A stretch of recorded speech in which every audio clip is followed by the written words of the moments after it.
Hai teman-teman di seluruh Nusantara, pada kesempatan kali ini saya akan melakukan perbaikan freezer 8 rak, yang mana untuk rak-raknya ini kurang sempurna proses pembekuannya.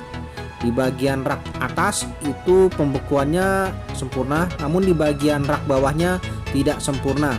Baik, kita akan coba langsung saja mengecek gimana kerusakan dari freezer ini.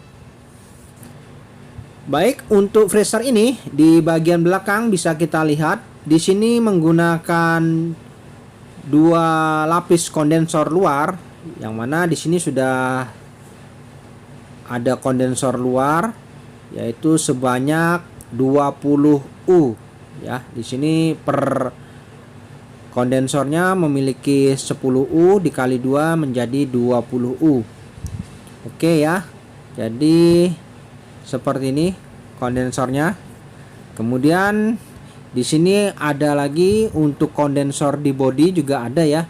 Jadi mungkin paling tidak ini kondensornya jumlahnya adalah 28 U. Oke, selanjutnya di mesin kompresornya ini di sini menggunakan SR110 yang kategorinya adalah sepertiga PK ya. Oke, untuk freezer 8 rak ternyata menggunakan mesin kompresor sepertiga PK. Dan untuk freezer ini di sini sebenarnya dingin saja, namun tidak sempurna. Jadi di sini saya akan coba mencari di mana letak permasalahan mengapa freezer ini kurang sempurna ya. Baik, kita akan coba lakukan pengecekan pada tekanan gas freon serta arusnya ini. Saya coba hidupkan dulu unitnya. Oke, mesin kompresor aktif.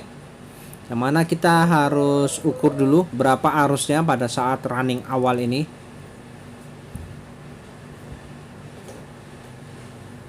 Oke, saya coba ukur. Ya, di sini untuk arusnya nampak ya, di sini sebesar 1,98 ampere atau mendekati 2 ampere ya saat running awal. Namun kita harus pastikan lagi berapa tekanan gas freonnya ini, apakah tekanannya ini cukup. Kita harus siapkan dulu jarum manifold.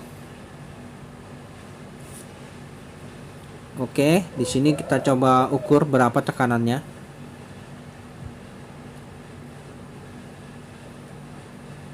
Nah, ini saya coba pasangkan selang manifold pada pentil pengisian, dan bisa kita lihat di sini ternyata untuk tekanannya 0 PSI.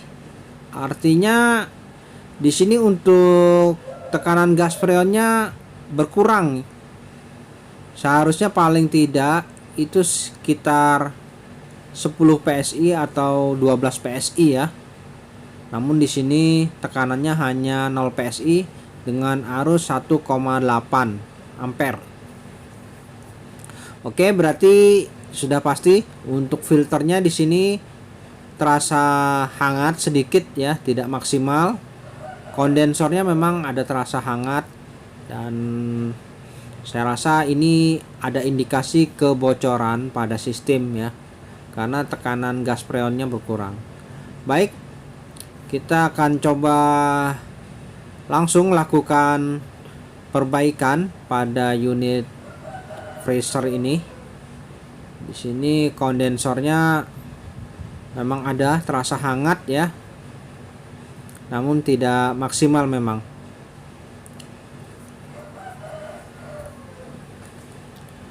Baik, selanjutnya kita akan coba tes dan mencari di mana kebocoran pada sistem, karena di sini untuk tekanan gas freonnya jelas sangat berkurang.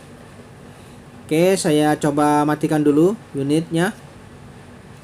Dan yang pertama kita akan coba lihat di sini untuk pipa yang menuju ke evaporator ini, kita coba potong dulu. sini kita coba potong.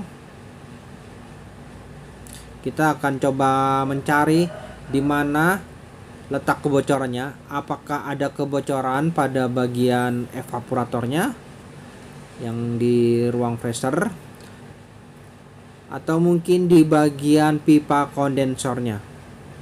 Ya, di sini setelah saya potong pipa yang menuju ke evap, kita coba pasangkan pentil. Nanti kita akan coba berikan tekanan ya pada kedua pipa ini untuk pipa evaporator dan pipa kondensornya. Oke, di sini saya coba pasang pentil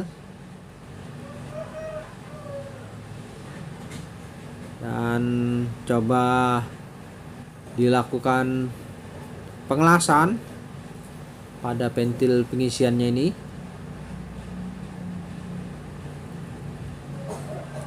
Ya, sudah terpasang di pipa yang menuju ke evaporator. Pasang pentil, kemudian di sini untuk pipa kondensor, di sini kita akan coba potong juga.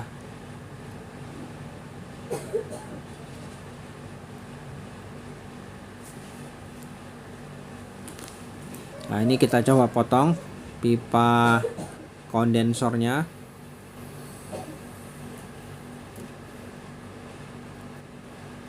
Dan kita akan coba berikan pentil juga di sini ya.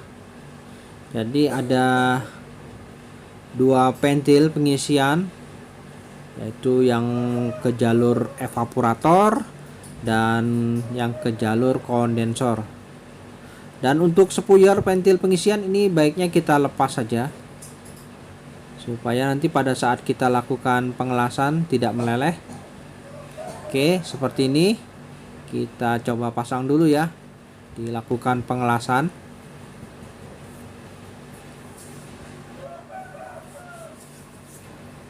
Nah, ini saya coba lakukan pengelasan pada jalur kondensor untuk pentil pengisiannya. Kemudian untuk pipa kapiler di sini saya potong ya, saya bagi menjadi dua bagian, yang mana jalur kondensor dan jalur evaporator saya bagi.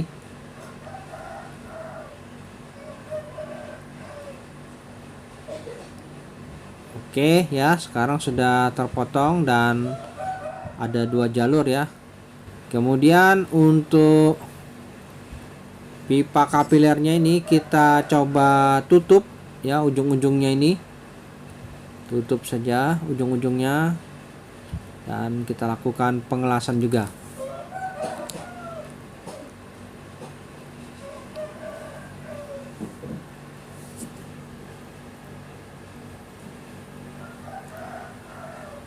Oke, jadi di sini saya coba lakukan pengelasan pada pipa kapilernya ini.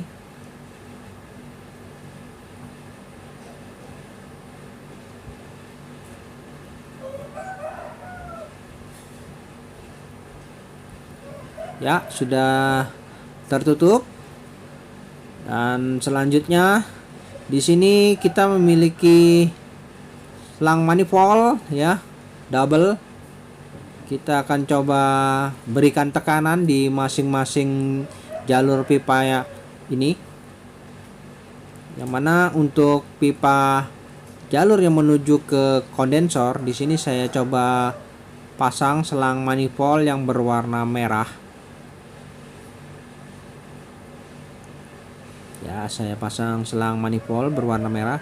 Kemudian untuk jalur evaporator saya pasang selang manifold yang berwarna biru.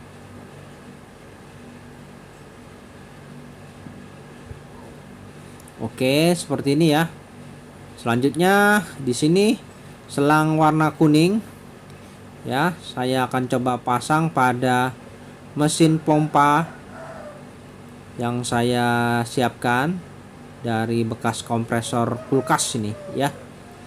Oke, selanjutnya kita akan coba berikan tekanan pada masing-masing jalur pipa ini. Yang mana di sini nanti kita akan coba cek di mana ya letak kebocorannya. Untuk pipa kondensor kita akan coba berikan tekanan ya yang cukup besar. Sedangkan untuk jalur evaporator tekanannya tidak boleh terlalu besar ya. Paling tidak itu untuk evaporator maksimal ya 120 PSI, sedangkan kondensor bisa sampai 350 sampai 400 PSI ya. Oke, ini sedang melakukan proses penekanan. Yang pertama kita coba jaga di tekanan jalur evaporator, yang mana jangan terlalu besar. Di sini untuk pipa kapilernya sudah kita tutup masing-masing.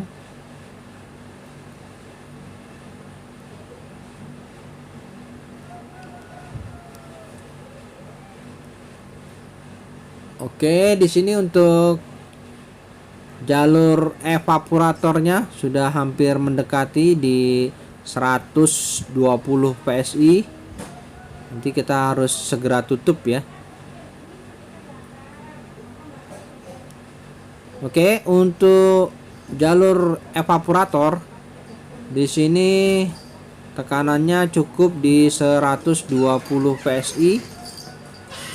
Sedangkan untuk jalur kondensor itu 350 PSI.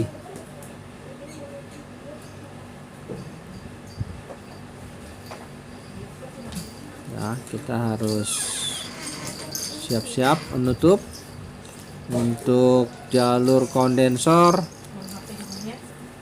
kita berikan tekanan di 350 PSI. Kita tunggu dulu.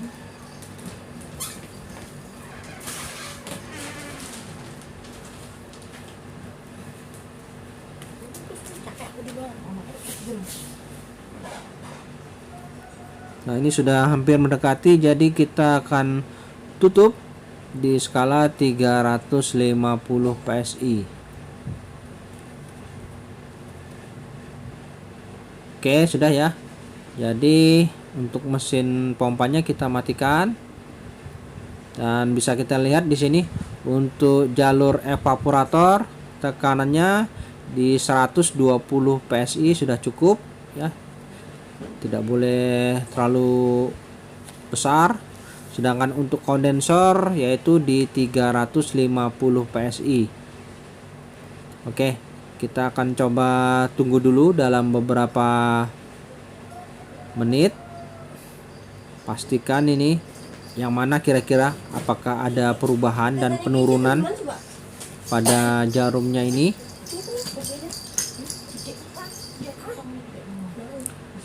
Baik, setelah beberapa jam kemudian ya kita coba cek. Di sini ternyata untuk jalur evaporatornya aman ya, konstan di sini masih tetap di 120 PSI, mantap. Kemudian untuk jalur kondensornya di sini mengalami penurunan ya. Penurunannya cukup lumayan jauh ya. Di sini hampir di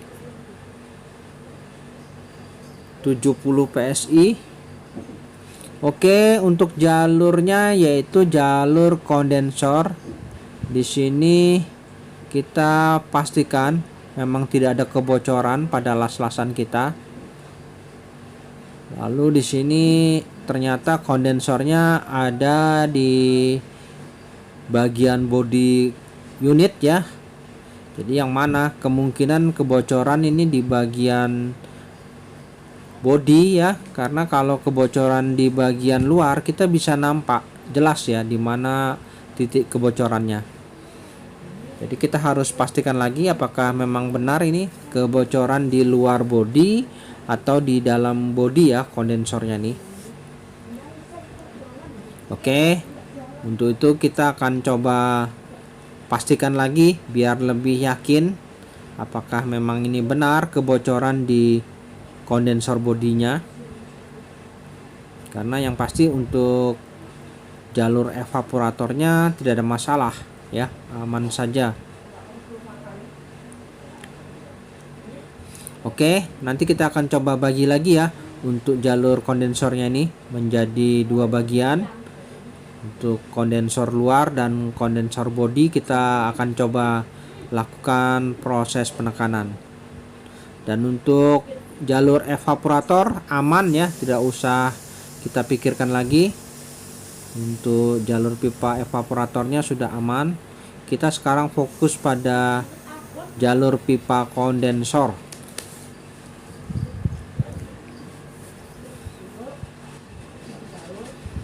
Oke, kita akan coba pisahkan lagi untuk jalur kondensornya ini. Di sini untuk jalur kondensor luar dan kondensor di dalam kita pisah menjadi dua bagian, dan nanti sama kita akan coba lakukan penekanan. Yang mana kira-kira untuk memastikan. Namun yang pasti di sini saya yakin kebocoran di bagian kondensor bodi nih. Namun tidak ada salahnya ya kita lakukan pengecekan biar lebih pasti. Oke, di sini ini kondensor yang menuju ke bodi. Kita akan coba potong saja di sini.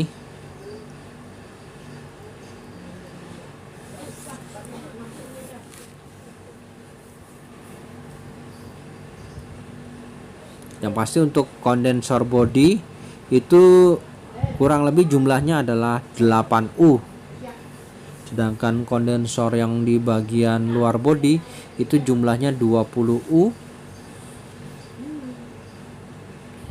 Oke, ini kondensor yang menuju ke dalam bodi kita potong.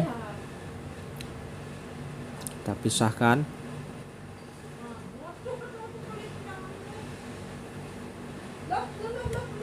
Nah ini ya.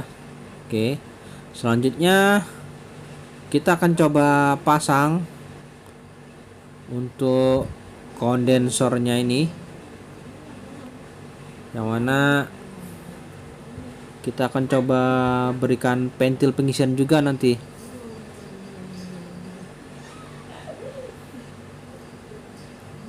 Nah ini untuk jalur kondensor ya, kondensornya ini kita coba sambungkan langsung. Sedangkan untuk jalur kondensor yang di dalam bodi kita coba pasang pentil pengisian. Nah seperti ini.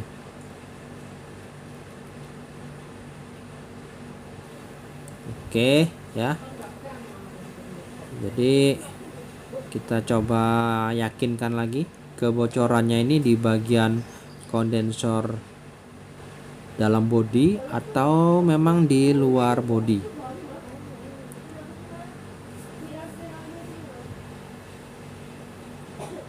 Dan untuk ujung kondensor yang di dalam bodi ini kita tutup permanen.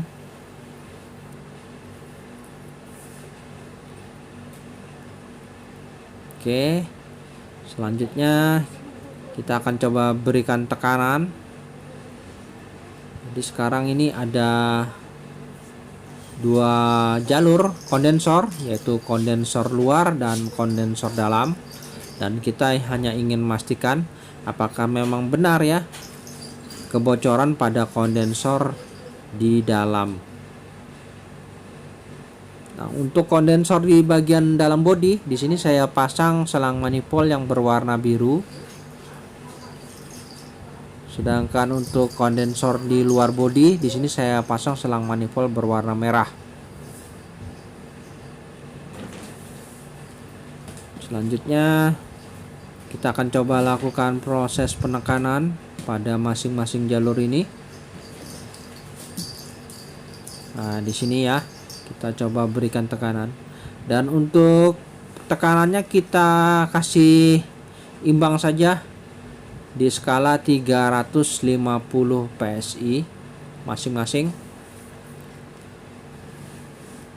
Karena untuk pipa kondensor itu untuk tekanan 350 cukup ideal untuk mengetahui di mana letak kebocorannya.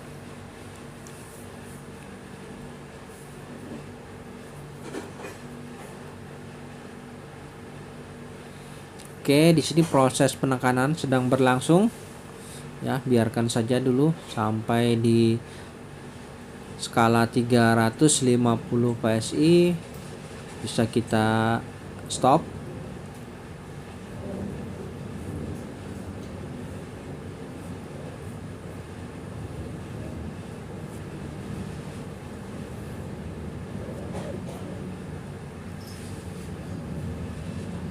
Oke, hampir 350. Ini kita coba tutup dulu salah satu. Ya, kita tutup ya yang untuk warna biru. Kita paskan di 350. Kemudian untuk manifold berwarna merah sudah 350. Nah ya, jadi sekarang di sini kita bisa lihat untuk jarum manifold masing-masing di skala 350 PSI, dan kita bisa lihat nanti yang mana yang mengalami penurunan, apakah di jalur manifold berwarna biru atau di jalur manifold berwarna merah. Oke, di sini kita coba setting ya. Kita paskan tekanannya di 350 PSI.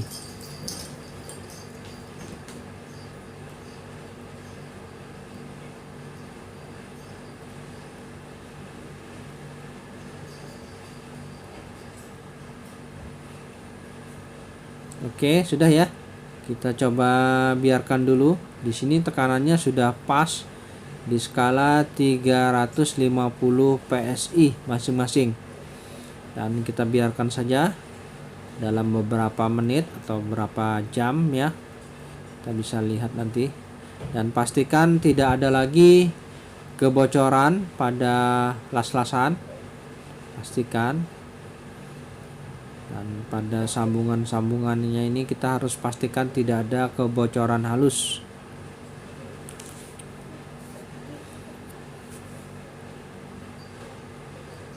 Baik teman-teman, setelah beberapa menit kemudian di sini kita coba lihat untuk jarum manifold berwarna biru ada mengalami penurunan sedikit ya. Sedangkan untuk jarum manifold berwarna merah di sini masih tetap stabil ya. Artinya ada tanda-tanda nih di jarum manifold berwarna biru yang mengalami kebocoran. Namun untuk lebih pastinya kita biarkan saja. Dan dalam beberapa menit kemudian kita lihat lagi. Untuk jarum manifold berwarna biru terjadi lagi penurunan ya. Jadi memang benar nih, ternyata memang ada kebocoran di jalur manifold berwarna biru. Artinya di sini memang positif ada kebocoran. Sedangkan untuk berwarna merah di sini aman ya, mantap. Artinya positif, ini ada kebocoran pada kondensor di dalam bodi. Jadi kita tidak ragu lagi, memang masalahnya ada kebocoran pada kondensor. Namun kondensornya terletak di dalam bodi. Untuk itu kita langsung saja tinggal menambahkan kondensornya ini. Yang mana di sini kondensornya sebanyak 20U, kita tinggal menambah 8U ya. Jadi cukup kita tambahkan kondensor sebanyak 8U. Oke, saya siapkan. Ini kondensornya adalah kondensor 8U. Jadi nanti totalnya kondensornya sebanyak 28U. Nah, ini tinggal kita pasang saja di belakang. Nah, jadi ada 3 lapis kondensor ya. Ada 10 dan 8U. Oke, ini sudah saya lapis ya. Jadi jumlah total keseluruhannya sebanyak 28U. Oke, tinggal kita sambungkan saja kondensornya ini. Kita seri semua dan baru kita bisa pasang menuju ke kompresornya. Oke, ini ya. Jadi sudah positif kebocoran pada kondensor di bagian dalam bodi. Dan di sini saya akan coba buang dulu semua tekanan yang ada pada kondensor. Kita buang dulu. Dan kita akan coba pasang kondensornya ini.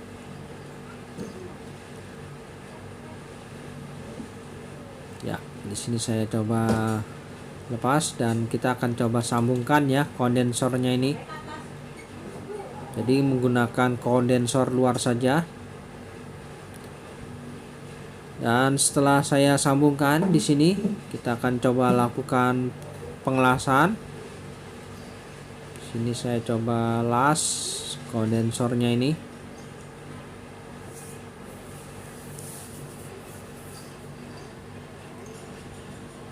Oke, sudah tersambung semua ya. Ventil pengisian juga sudah siap. Nah, ini sambungannya ya, kita bisa sok saja menggunakan pipa 1/4, tidak masalah. Yang penting sudah bisa tersambung. Selanjutnya kita akan coba lakukan proses pemvakuman. Yang mana untuk pipa kapiler, di sini kita akan coba pasangkan pada filter dryer. Nah, di sini saya coba pasangkan pipa kapiler pada filter dryer. Nah, di sini saya coba patahkan dulu untuk pipa kapiler. Nah, saya akan coba pasangkan pada filter dryer. Untuk filter dryer di sini saya buatkan lubang lagi. Biasa saya gunakan paku. Saya buatkan lubang ya untuk memasang pipa kapiler.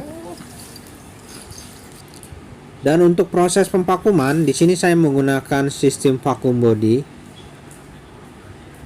Dan untuk teman-teman, dalam hal proses pemvakuman, alangkah baiknya menggunakan mesin vakum ya untuk mendapatkan hasil yang maksimal. Oke, pipa kapiler sudah terpasang pada filter dryer. Di sini untuk pipa kapiler yang lain, di sini saya coba patahkan. Saya buatkan lubang udara nanti. Dan selanjutnya di sini kita akan coba lakukan pengelasan pada pipa kapiler ini.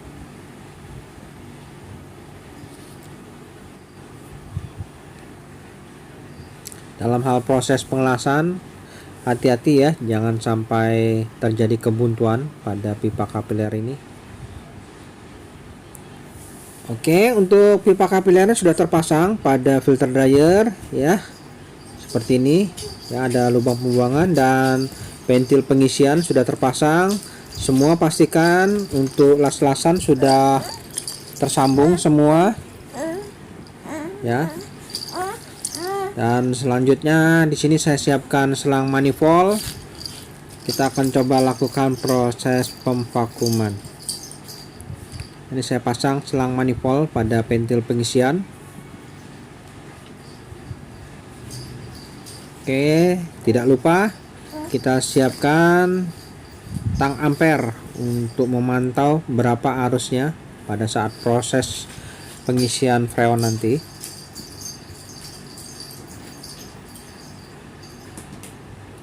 Oke, kita coba hidupkan dulu ya unit freshernya ini. Kita lihat untuk arusnya start awal yaitu di 1,8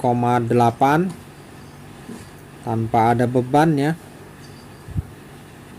Dan di sini pastikan keran manifold tertutup ya. Dan perlahan jarum manifold akan turun. Dan di sini untuk pembuangannya ada angin yang berhembus keluar dan pastikan di sini nanti sampai habis tidak ada lagi hembusan angin. Oke, arusnya di 1,7 ya. Ini masih ada hembusan angin. Proses pemvakuman berlangsung seperti ini. dan biarkan proses pemvakuman ini kurang lebih selama 30 menit. Oke teman-teman, setelah kurang lebih 30 menit proses pemvakuman, di sini jarum manifold sudah menunjukkan di minus 30. Kemudian di sini arusnya sebesar 1,6 ya. Jadi kita akan coba lakukan penyegelan pada bagian pipa kapiler ini. Di sini sudah tidak ada lagi ya hembusan udara pada pipa pembuangannya. Dan kita akan coba tutup, dan selanjutnya kita las permanen.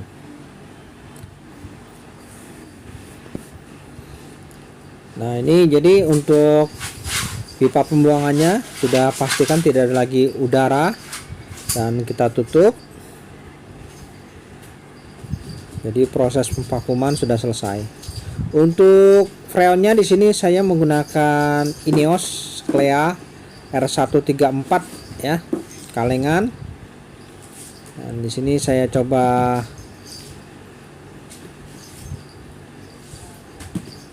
akan melakukan proses pengisian gas freon ini. Oke, saya coba lubangi dulu untuk kemasan kaleng freon ini. Kemudian pasang selang manifold pada keran freon, dan keran freon kita buka dulu, dan kita harus buang dulu udara yang terjebak pada selang manifold sebelum kita melakukan proses pengisian gas freon ke sistem ya. Ini buang dulu ya udara yang terjebak pada selang manifold. Oke, setelah itu baru kita boleh melakukan proses pengisian freon ke sistem ya. Oke, lakukan proses pengisian ini secara bertahap, sedikit demi sedikit, hingga mendapatkan arus dan tekanan yang sesuai.